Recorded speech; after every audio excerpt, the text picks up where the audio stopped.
Other shows we have for you to enjoy at myclassicradio.net. The Avengers was most certainly not a household name in South Africa prior to the radio series. With no national television service until 1976, the mechanism simply was not present in the country to show television programs to mass audiences. While many other countries reveled in the filmed adventures of John Steed and company, South Africa was not equipped to join in the fun. The series took Britain by storm and made a major impression in the American markets, being that greatest of rarities, a British series given a network transmission slot. However, as a filmed series, rather than a videotaped one, The Avengers was able to gain a modicum of exposure in South Africa through film rentals. Come and listen at myclassicradio.net. Other shows we have for you to enjoy at myclassicradio.net. 21 Precinct was a police drama broadcast on CBS from July 7, 1953, to July 26, 1956. It initially served as a summer replacement for My Friend Irma. The show was produced in cooperation with the Patrolmen's Benevolent Association of City of New York and adaptations from True Criminal in New York. The Policeman's Point of View. Historically, the 21st Precinct had been located near Gramercy Park, Manhattan. In 1929 the department reorganized the precinct numbering, and 21st designation was discontinued. No such precinct existed during the run, nor does a 21st precinct exist. However, the fictional precinct's territory closely corresponds to that of the Upper Side's 23rd precinct since 192. Come and listen at myclassicradio.net. Without the ones like you, who work tirelessly to keep things running, everything would suddenly stop. Hospitals, factories, schools, and power plants, they all depend on you. No matter the weather, emergency, or time of day, you're the ones who get it done. At Grainger, we're here for you 24/7, with supplies and solutions for every industry, and access to product specialists ready to help. Call, click Grainger.com, or just stop by. Grainger, for the ones who get it done. The story of Dr. Kildare. Whatsoever house I enter, there will I go for the benefit of the sick. And whatsoever things I see or hear concerning the life of men, I will keep silence thereon, counting such things to be held as sacred trust. I will exercise my art solely for the cure of my people. The story of Dr. Kildare, starring Lou Ayres and Lionel Barrymore. Metro-Goldwyn-Mayer brought you those famous motion pictures. Now, this exciting, heartwarming series is heard on radio. In just a moment, the story of Dr. Kildare. But first, your announcer.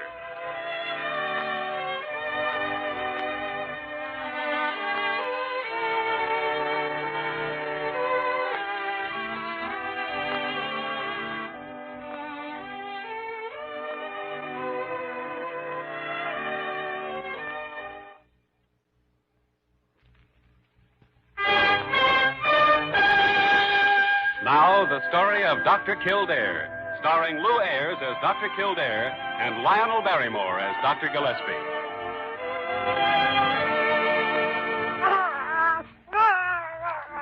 There, little fella. It's all over now. Your daddy can hold you. He gonna be all right now, Dr. Kildare? You'll be fine, Jed. If you put a little linoleum on the floor of your cabin when you get back to the Adirondacks.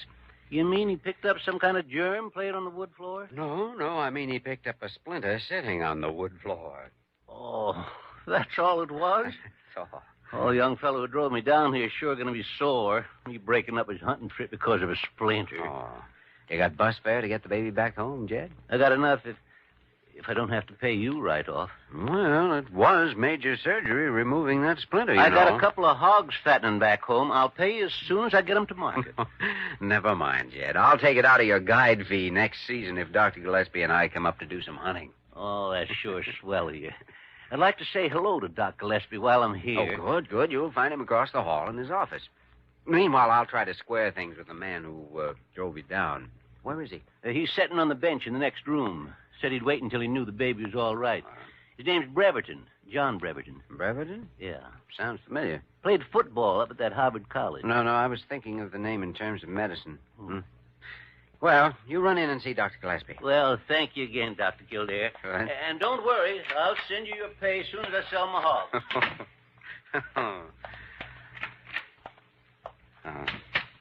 Mr. Breverton?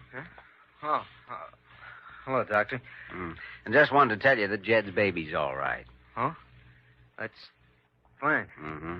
Kid cried all the way down. What's the matter? Aren't you feeling well? I guess I'm just tired. I feel kind of funny. Better get to a hotel. Hey, easy. Afraid we'd better get you to bed right here and now.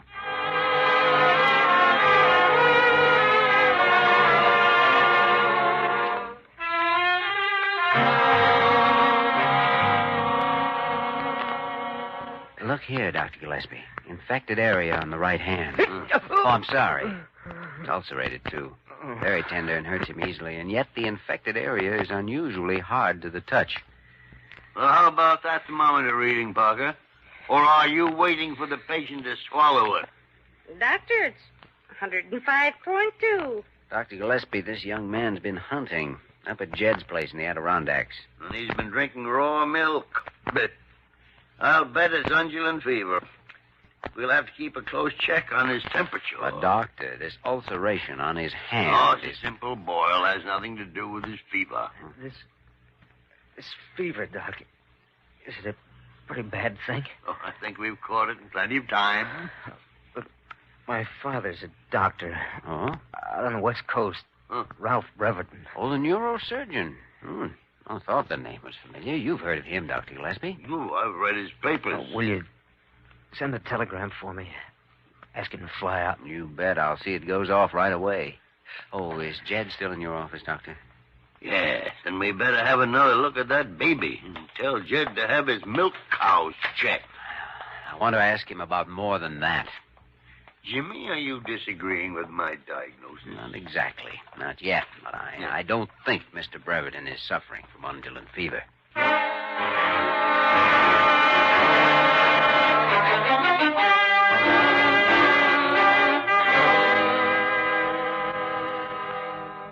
Well, Doc, he did act kind of funny driving down here. But we drove most of the night, and I thought he was just plain tired. He was all right yesterday, though, huh? Oh, he's in great shape. Felt fine because he bagged a bear yesterday afternoon. A big one. Got it with one shot, and we lugged it back to the cabin. He skinned it himself. Confounded, Jimmy. Let's get to the point. Did Breverton drink any milk at your place, Jed? Why, sure. Right from old Bossy yourself. That's your answer, Jimmy. Might be. If Jed or the baby showed any symptoms of undulant fever, but they don't. They may have built up an immunity. It's possible, but there's something I want to see. Jed, do you have the hide and carcass of the bear Breverton shot? Sure. Still up at the cabin. Then you're going to get a special ride home in a hospital car. The man that goes with you can bring the bear's carcass and hide back with him.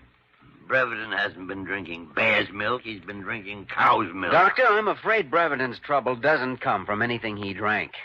It comes from something he shot and skinned.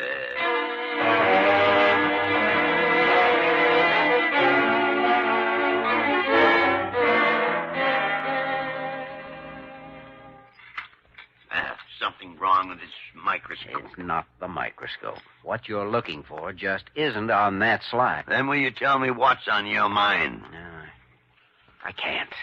Because it's too fantastic until I'm... Jimmy, sometimes you make... So, here you are.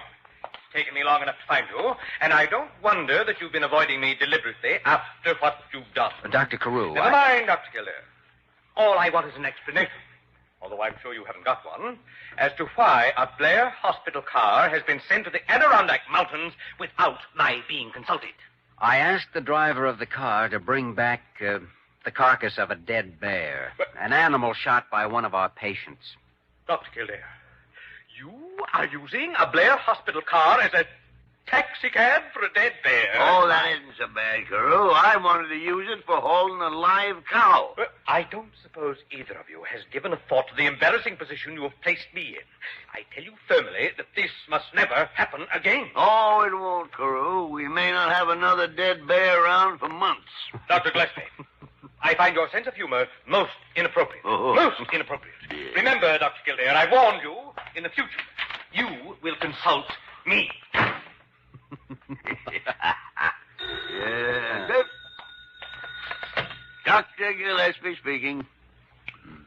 Yeah, yep, all right. Bring it up.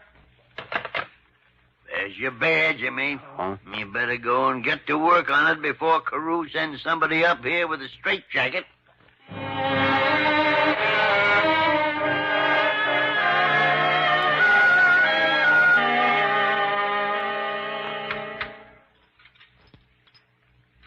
Now, Dr. Gillespie, look at this animal. Swelling in the subcutaneous connective tissues in the lymphatic glands, right? And if Breverton hadn't shot this bear, it would have died anyhow in a matter of hours. Died from what? The oldest and most deadly animal disease in the world. Anthrax. Anthrax? Anthrax. Yes. Why, Dad blasted Jimmy, there's never been a case of anthrax in this state in your lifetime or mine. There is now. Should have gone ahead before. I only hope there's enough time left to save Breverton's life. Well, I'd better go check the ward. You stay right where you are, Parker. I'm going to need you. What for? To make laboratory tests on this bear before this bear makes Kildare look like a jackass.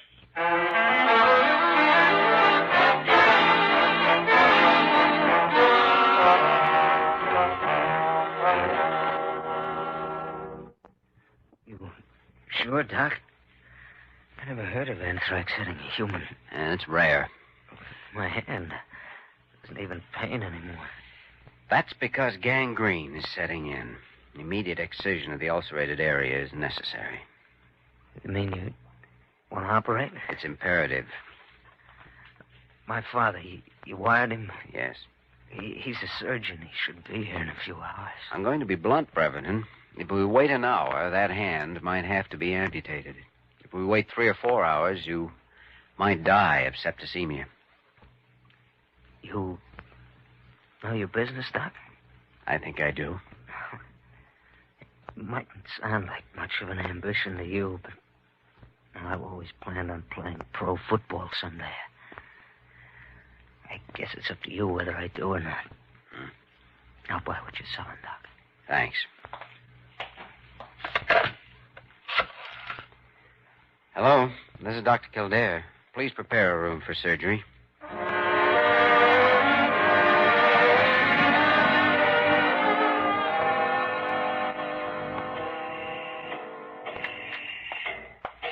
How is he, Jimmy? Can't tell yet. Good thing he's an athlete, though. Rugged. We got him on antiserum and penicillin. If he doesn't respond, Floor nurse can watch him. You better go and get some sleep. I suppose so. Parker tells me you ran lab tests on the bear while I was operating. Oh, Parker talks too much. Old back fence. I don't have to hold anything back. You didn't find any sign of anthrax, did you? Well, you know how tricky it can be. There were some indications of malignant pustules and spores. But none you could classify as Bacillus anthracis, hmm? No, Jimmy, no. I'm afraid not.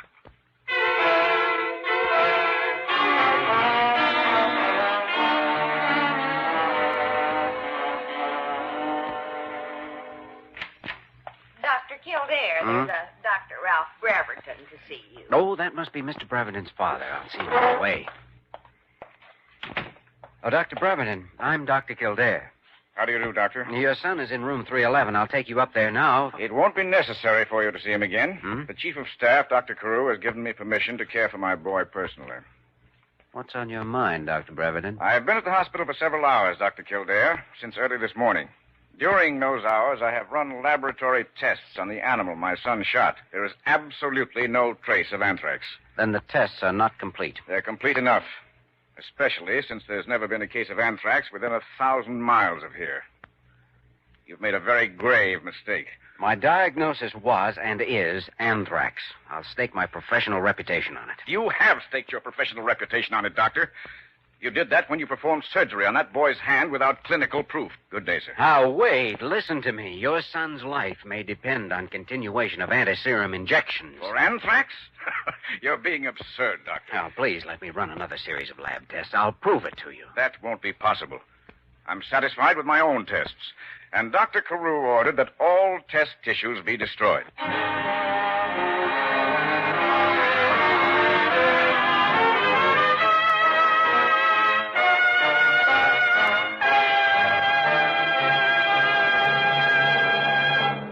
We We return to the story of Dr. Kildare in just a moment.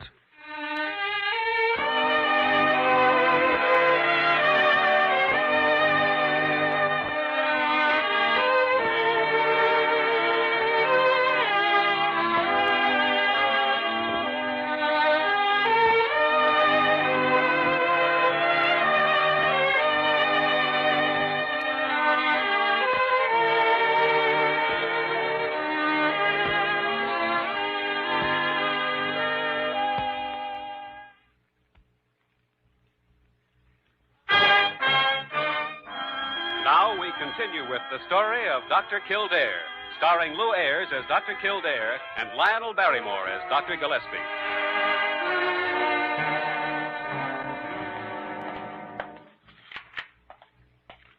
Well, good morning, Jimmy. What makes you so blue around the gills?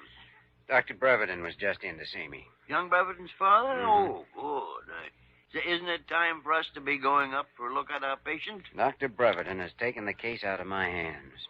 Yeah, he's made tests just as you did. Didn't find any signs of anthrax either. Well, I'm sorry, Jimmy. And so am I. It's deceptive. You said so yourself. Well, if you're right, there'll be other cases turning up. Yes, but we're wasting valuable hours waiting for an animal epidemic instead of trying to stop one. I'm afraid we haven't heard the last of it. Dr. Kildare. Dr. Kildare. I'm afraid you're right. We haven't heard the last of it. Well, I might have known you'd be here. What have you to say for yourself? What can you possibly have to say for yourself? Yeah, Jimmy, and whatever you may possibly have to say for yourself, how can you possibly say it until he shuts up? We're disgraced. Utterly disgraced, Dr. Kildare. How can you sit there calmly when you know that I have been asked to take you, a Blair Hospital doctor, away from a case you have bungled? Oh, confound it, Carew. He hasn't bungled anything. He's done nothing to harm young Breverton. That is your opinion, Dr. Gillespie?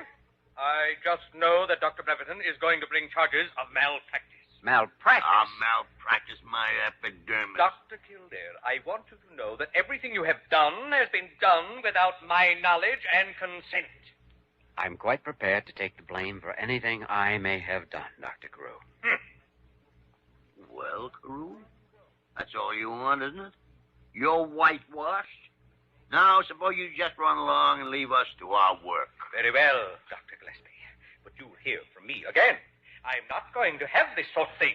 You will most certainly hear from me again. Make it on the long-distance phone, will you? Dr. Gillespie, I'm not going to take this sitting down. If I'm right, there's a lot to be done. Jimmy, all you can do is wait. If you're right, there won't be just one case. There'll be an outbreak. I must be prepared for it. Carew may yell his head off, but I'm placing an order for large quantities of anthrax antiserum just in case. It's no use. You won't be able to get a single cc. You mean Carew's taken away my right to order supplies? No, I mean I've already placed an order for every available supply of the antiserum in this area. And for all that can be made. But you found no evidence of anthrax in your tests. Well, with the way Carew and Parker have been buzzing around, one of them may bite somebody. That would be enough to start an epidemic of anything. Now, clear out of here. I got work to do. Thanks, Dr. Gillespie. Parker? Parker! Yes, Dr. Gillespie. Call the nearest gun shop and order me a gun. A gun? Why? What on earth do you want with a gun? Parker, for a long time I've been planning to murder you. What? And today's the day. Oh! Now, get out of here and do as I told you. Then pack a laboratory kit and meet me down at my car. Where are you taking me? Parker, we are going hunting.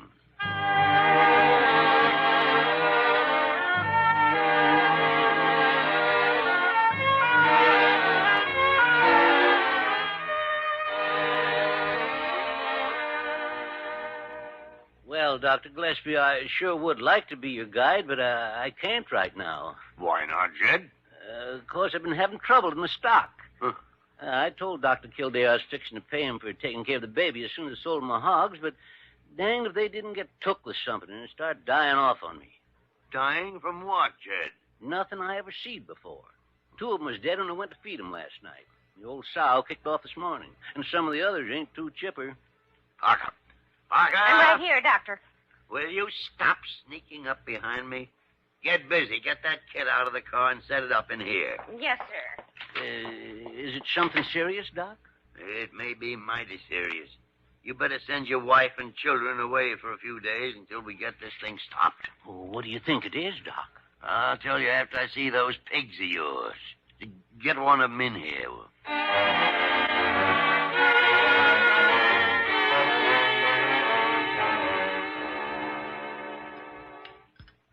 Parker, take notes on this.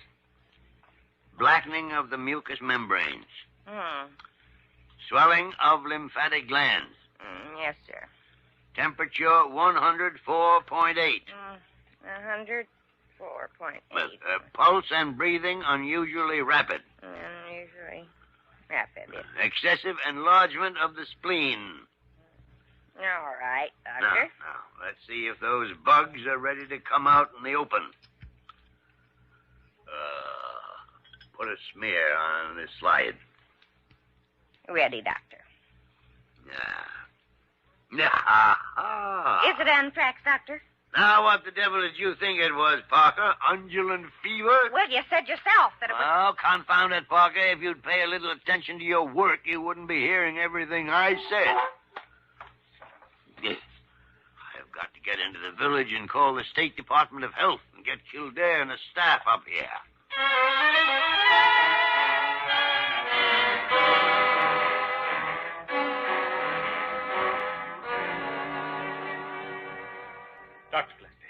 Dr. Gillespie, how could you do a thing like this?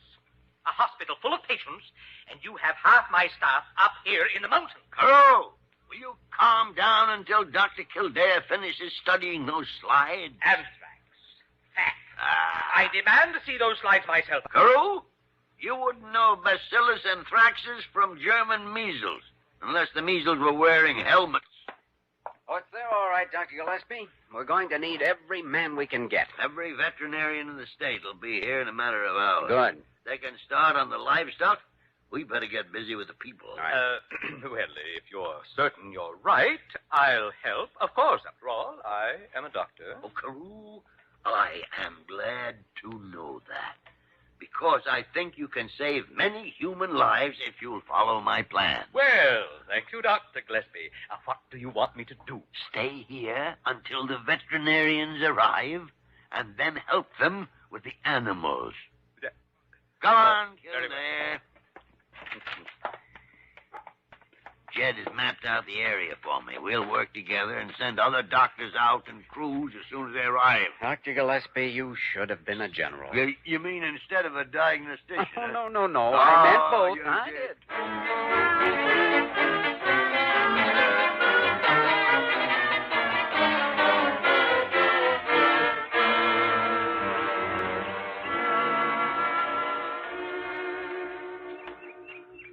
Well, Jimmy, this is the last house on our schedule. Yeah, I'm just about exhausted. Taxi cab coming up the road from the village. Mm-hmm. Stopping down by our car. Yeah? Oh, why, that's Dr. Breverton. Wonder what brings him up here. Got a feeling it isn't anything good. Yeah, there's no time to look a gift horse in the mouth, Jimmy. We can use him. That's right. Kildare, I want to see you. Yes, Doctor. Well, you expected to get away with this grandstand play, Kildare. Perhaps this paper will change your mind. Take it. What is this? A restraining order I obtained, prohibiting you from mistreating other people the way you've mistreated my son. You're not going to camouflage your incompetence any further. Dr. Breverton. Dr. Gillespie, please don't interfere. I have great respect for you and your reputation, but I will not permit this hoax to continue. Not until I bring Kildare before a state board of medical examiners. Dr. Breverton, there is an anthrax outbreak in this area. If you will go out behind the barn, you will find two men preparing a lime pit. In less than an hour, it'll be used for that goat standing over there. Take a look at that goat, Dr. Breverton. It has just about enough time left in this world to eat that restraining order you brought. Right. Go ahead, look at it. Well, I know very little about animals. What do you have to know? Internal temperature 106 degrees. Gangrenous swelling. Trembling. No muscular control. And I have definitely found Bacillus anthraxis. Dr. Breverton, we can use your help. For what? What do you suggest I do? All the people have been taken care of, but the veterinarians will need assistance for the animals in the field. I'm a doctor, not a veterinarian. I hope you are a doctor, because it's a doctor's job to help wherever he can. An infected animal can infect and kill a man or deprive him of his livelihood by destroying his other stock. Well, Jimmy, come on. You're wasting your time. Let's go. No, wait a minute. I'll help you. I want to help. Good. If you'll give me just long enough to drive back to the village to make a phone call. Oh, don't let work interfere with an important thing like a phone call. I don't blame you for saying that, Doctor. But, well, you see, all I want to do is to call Blair Hospital and tell them to resume anti-serum treatment on my son. If anything happens to him, it'll be my fault. I'm sorry. I'd forgotten about your son. Perhaps you had better go back and stay with him. No. I'll just get to a phone and call. My place is out here with you. And when we get back to the hospital, I'd be grateful if you'll take my son back as your patient.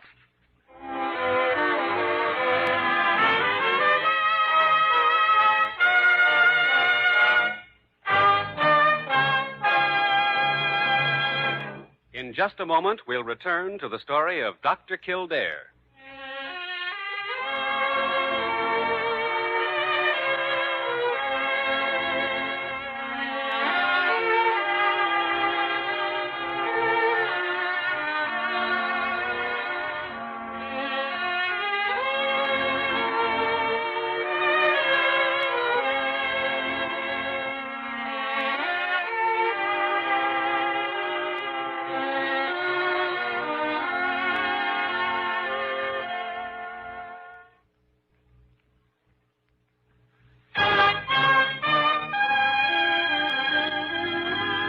Now, once again, the story of Dr. Kildare, starring Lou Ayres as Dr. Kildare and Lionel Barrymore as Dr. Gillespie.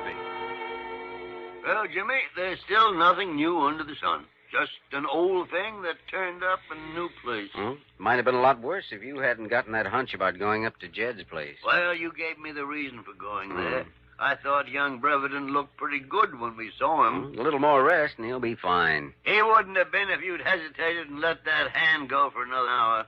His fever was up to a point where... Dr. Gillespie, I just... Parker, will you stop pussyfooting around and say what's on your mind? Well, how can I talk when you're interrupting me? It's about that gun. What gun? I don't know anything about any gun. The gun you told me to order before we went up to the mountains. The store called. They want to know who they should bill. Oh, you tell him to bill Carew and bring the gun to him. What would Dr. Carew use a gun for? Well, tell him to clean it. Who knows? He might have an accident.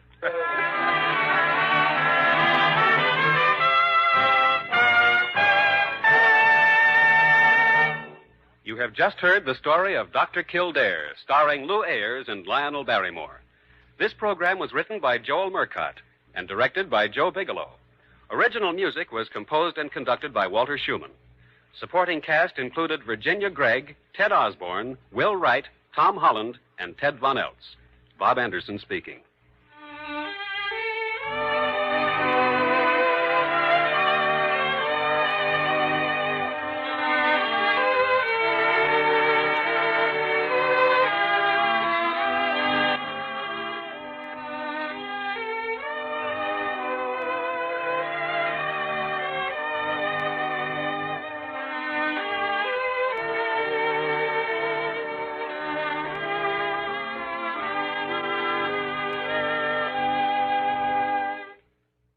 If you're struggling with alcohol or drugs, Recovery Centers of America can help. The holidays are over, the new year is here, and the time to act is now. Expert private care at Recovery Centers of America will get you on the road to recovery today. At our award-winning and fully accredited treatment centers on the Eastern Shore and in Southern Maryland, you will be treated with compassion, dignity, and respect by our dedicated team of professionals. You will also benefit from specialized programs, 24-hour medical care, and the comfort of our outstanding facilities. Let us help you. We will answer your call 24/7 and can get you into treatment as soon as today. If outpatient care is right for you, you can receive a same-day assessment and attend therapy in person or virtually. And because we accept most private insurance plans, you get premium care without the premium price. Don't wait. Start your new year. Start your new life today. Call 1-888-RECOVERY now. That's 1-888-RECOVERY.